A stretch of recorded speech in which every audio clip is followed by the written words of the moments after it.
বিকল কল ছাড়ানোর বদলে তুলে ফেলার অভিযোগ গ্রামের প্রধানের বিরুদ্ধে। নদিয়ার হাঁসখালির ময়ূরহাট স্টেশন সংলগ্ন একটি এলাকায় একটি জলের কল তোলাকে কেন্দ্র করে শুরু হয়েছে অশান্তির পরিবেশ। জানা যায়, রাস্তার পাশে জনবসতিপূর্ণ অঞ্চলের মধ্যে দীর্ঘদিন আগে একটি পানীয় জলের কল বসানো হয়েছিল পঞ্চায়েত সমিতির পক্ষ থেকে বলেই জানাচ্ছেন এলাকার স্থানীয় মানুষজন। কিন্তু তাদের অভিযোগ, দীর্ঘদিন ধরে এই কলটি বিকল হয়ে পড়ে রয়েছে।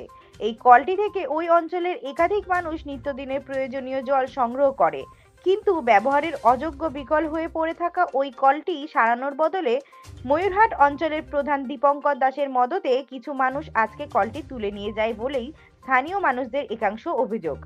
তাদের অভিযোগ, কলটি সংস্কার করার পরিবর্তে কেন অঞ্চল প্রধান কলটি উৎখাত করলো, সেই নিয়ে তাদের মনে ক্ষোভের সঞ্চার হয়েছে। অপরদিকে 209 নম্বর বুথ 8 নম্বর সাংসদ ময়ূরহাট অঞ্চলের প্রধান দীপঙ্কর দাস এই অভিযোগকে সম্পূর্ণ নস্যাৎ করে বলেন, কলটি যে অবস্থায় রয়েছে সেটি সংস্কার করা সম্ভব নয়, সেটিকে তুলে ফেলতেই হতো।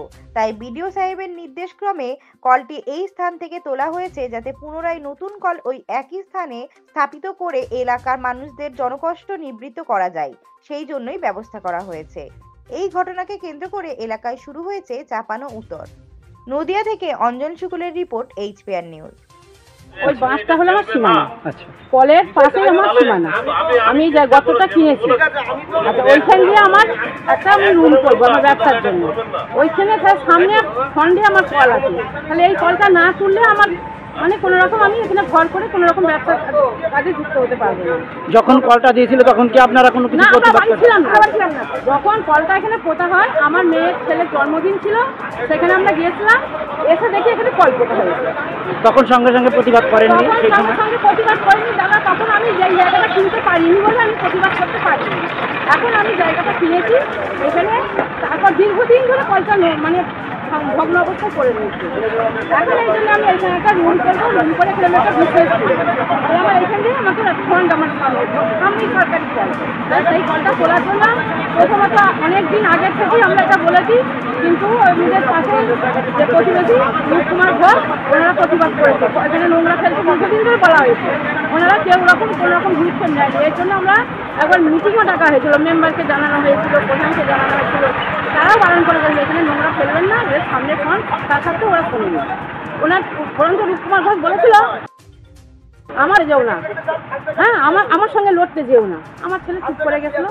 তারপরে আবার আমাদের এখানে একটা ঘর হবে, এখানে একটা রুম, আমাদের রাস্তা সামনে, ঘরের সামনে যেহেতু কলটা আছে, আমাদের ওখানটা রাস্তাটা আমাদের এখানে বেরোনোর রাস্তা, যাতে আমরা সেই রকমভাবে বেরোতে পারি। ওই জন্য আমাদেরকে আবার আমরা মেম্বারকে জানানো হয়েছে, প্রধানকে জানানো হয়েছে, মেম্বার সই দিয়েছে, প্রধান সই দিয়েছে, আবার আমাদের বিডিও সাহেবকেও শোনানো হয়েছে, জানানো হয়েছে। বিডিও সাহেবও আমাদের পারমিশন দিয়েছে, সেই হেতু আমার ছেলে এই কলটা তোলার জন্য প্রস্তুতি নিয়েছে। আপনার নাম?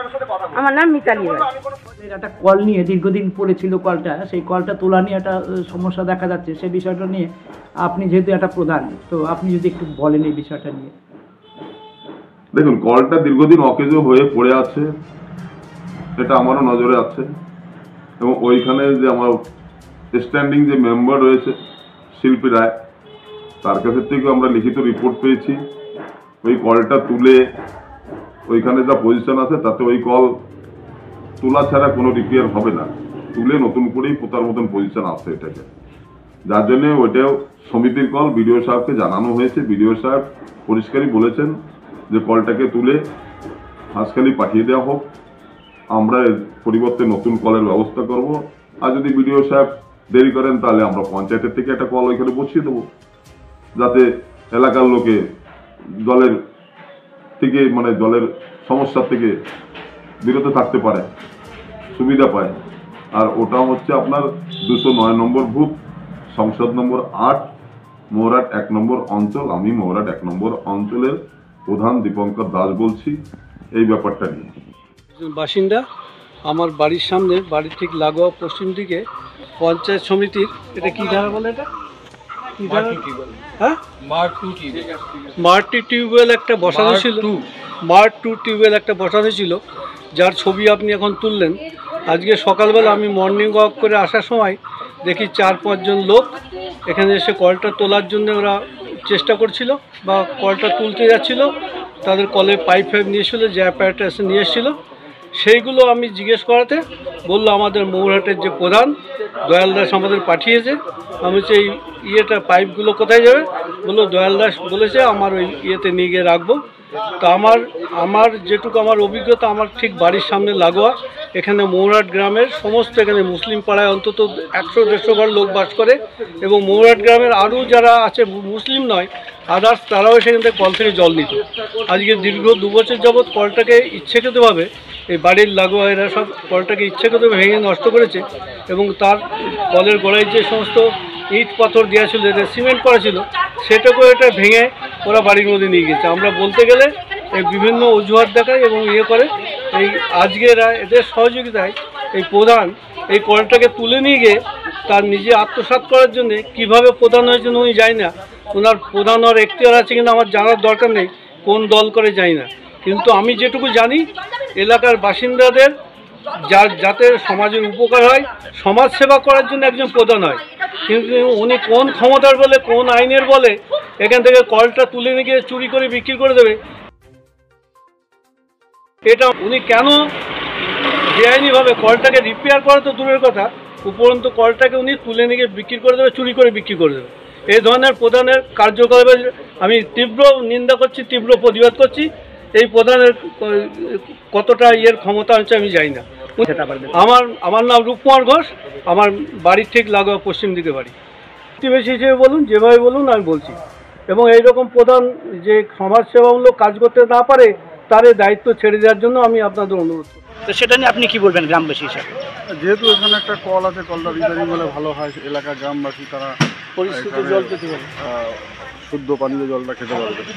তো এতদিন বন্ধ ছিল কেন, কারণটা কি বলবেন?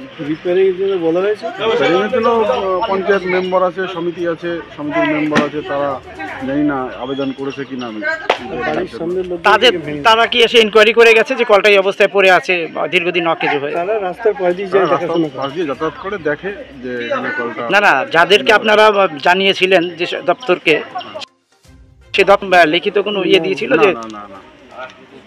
আচ্ছা, আপনার নাম? সুজিত বিশ্বাস।